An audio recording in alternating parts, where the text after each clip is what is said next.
Assalamualaikum warahmatullahi wabarakatuh, sahabat semua yang menonton. Kembali lagi bersama saya Anang. Masih membahas tentang perkalistoan ini, TVS Kalisto 125 saya yang mau dioprek untuk penggantian shock bagian belakang. Jadi di video ini saya mau share tentang pergantian shock TVS 125 menjadi shocknya punya Honda Stylo.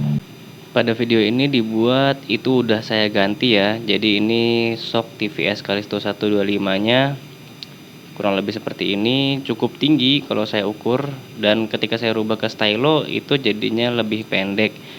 Ketika saya ukur, ini saya ukur pakai meteran dan saya ukurnya tuh di tengah titik lubang baut ya.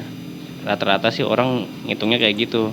Jadi saya ikutin yang umum orang lakuin ya. Dari tengah lubang baut, bukan dari ujung shock breakernya sampai ke tengah lubang baut yang di bawah. Dari lubang baut di atas sampai tengah lubang baut di bawah. Dan hasil dari ukuran shock TVS Kalisto 125 nya itu ukurannya 36,5. Ini yang saya dapetin. Ada yang bilang 3,37 atau ada yang bilang 38. Ini kalau yang saya ukur sih antara lubang ke lubang 36,5 cm. Ini ukuran dari lubang ke lubang. Nah, saya coba ukur dari ujung shock ke ujung shocknya. Artinya dari ujung shock sini nih ya ke ujung shock yang di bawahnya. Dan hasilnya itu 39 cm. Nah, tuh bisa kelihatan ya. Oh, 39 kurang dikit lah. Buletin mungkin 39. Nah, itu kalau dari ujung ke ujung. Cuman kan rata-rata yang saya tahu sih ukurannya nggak kayak gitu, dari lubang ke lubang ya. Seperti itu. Shock ini cukup panjang ya untuk motor matic single shock. Saya coba cari aftermarket buat shock ini tapi nggak ketemu-temu nih. Paling tinggi untuk single shock matic itu yang saya dapat itu 34 cm. Dan ini 36,7 ya kan. Wah, itu cukup tinggi banget. Dan karena itu saya memutuskan untuk ganti pakai punya stylo Honda Stylo 160. Tampilan dari sebelah kanan seperti ini, motornya agak sedikit pendek ya. Karena waktu saya ukur itu untuk Honda Stylo shocknya itu 34 cm. Jadi ambles 2,5 cm ya dari 36,5 yang tadi saya ukur. Terus berasa stangnya lebih tinggi. Terus joknya agak sedikit ceper. Dan pas standar samping sedikit lebih tegak. Sebelumnya tuh agak miring gitu kalau standar samping. Bisa dilihat tampilannya jadi seperti ini. Untuk test ride-nya nanti saya akan coba review sambil jalan ya. Ini untuk tampilan dari shock stylo ya. Saya beli second lumayan murah. Dia katanya baru nggak lama pakai langsung ganti karena menurut dia tuh keras banget shock Honda Stylo itu. Dan untuk pergantian shocknya cukup mudah nih. Tangan saya bisa masuk ke bagian samping bodi ini. Tuh bisa kelihatan baut atasnya ya. Itu kita bisa masukin obeng aja buat putar-putar dari bawah sini. Gak usah copot bodi. Dan untuk baut bawah juga apalagi lebih mudah karena terlihat jelas ya, terekspos. Obengnya cuma pakai 2 aja. Yang satu nomor 17 untuk bagian atasnya. Dan nggak perlu buka-buka bodi. Dan untuk bagian bawahnya itu nomor 13. Untuk bagian bawah ya. Untuk membuka bautnya saya buka baut yang bawahnya dulu, udah copot. Nah, baru nyusul baut atasnya yang dicopot. Kalau saya sih kayak gitu ya. Nah, kayak gitu tadi tuh. Gampang kok. Dan untuk alasan saya kenapa ganti shock pakai punya stylo, karena yang pertama ini shocknya punya Kalisto tuh menurut saya keempukan ya, empuk banget. Bahkan cenderung kalau jalannya agak kenceng atau seruntulan belok-belok gesit gitu tuh kita butuh manuver yang agak cepet, itu agak limbung jadinya. Pertama shocknya empuk, terus yang kedua busa joknya juga empuk banget. Jadi empuknya tuh double menurut saya tuh berlebihan ya.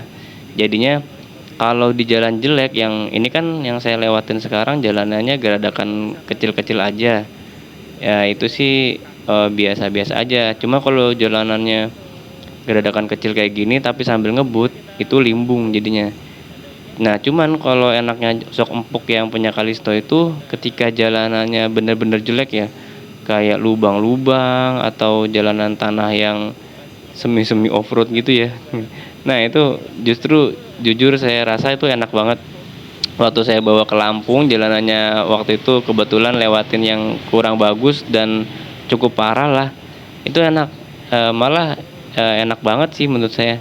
Tapi kalau saya kan, tinggalnya di kota nih, di, yang jalannya nggak jelek-jelek banget lah, kadang-kadang butuh kecepatan agak tinggi, itu malah limbung. Terus ketika dipakai belok juga karena goyang-goyang itu pas belok, nggak langsung, apa namanya, meredam gitu suspensinya. Jadi malah, kurang nyaman buat saya, malah agak capek nih. Kayak habis polisi tidur ketika sok empuk tuh mantul-mantulnya bisa beberapa kali. Nah, ketika udah diganti punya stylo, itu kan stoknya emang stiff ya, emang kaku ya. Jadi ketika habis polisi tidur itu mantulnya hanya beberapa kali aja, lebih kurang dibanding punyanya TVS Callisto. Dan apakah ini enak? Kalau menurut saya pribadi, ini sifatnya personal, ini menurut saya sih enak ya. Cuman sekali lagi kembali kepada pribadinya masing-masing, seleranya yang kayak gimana. Kalau suka yang nyantai, terus soknya apa namanya, yang empuk, genjot-genjot gitu empuk ya. Itu sih mungkin lebih suka yang soknya punya Kalisto. Kalau ini kaku, terus ya gitu kadang kalau misalkan yang nggak biasa itu agak deg-deg gitu loh, agak langsung apa ya, langsung berhenti gitu soknya, mantulnya sedikit. Jadi habis polisi tidur langsung stop, langsung sedikit ketampul langsung udah berhenti, nggak ada genjotannya lagi. Cuman kalau saya sih, malah ngerasa pas ya, karena kenapa, busa joknya si Kalisto juga kan empuk nih, walaupun soknya keras, punya si Stylo itu keras, tapi karena ngedukung si busanya empuk, jadi menurut saya sih pas gitu. Dan, khususnya kan ini buat motor keluarga nih kalau yang saya pakai, buat boncengan sama anak istri, akhirnya bobotnya lebih berat dan untuk meredamnya sih ya jadi lebih pas gitu. Kalau sendiri memang lebih agak keras sedikit dan secara keseluruhan sih saya cukup puas pakai sok punya Stylo ini, lebih steep, bantingannya lebih nggak selebay punya Kalisto ya menurut saya loh ya. Ini personal sekali lagi. Mungkin cukup sekian saja video ini, kurang lebihnya bisa ditulis di kolom komentar aja ya kalau mau nanya sesuatu. Wassalamualaikum warahmatullahi wabarakatuh.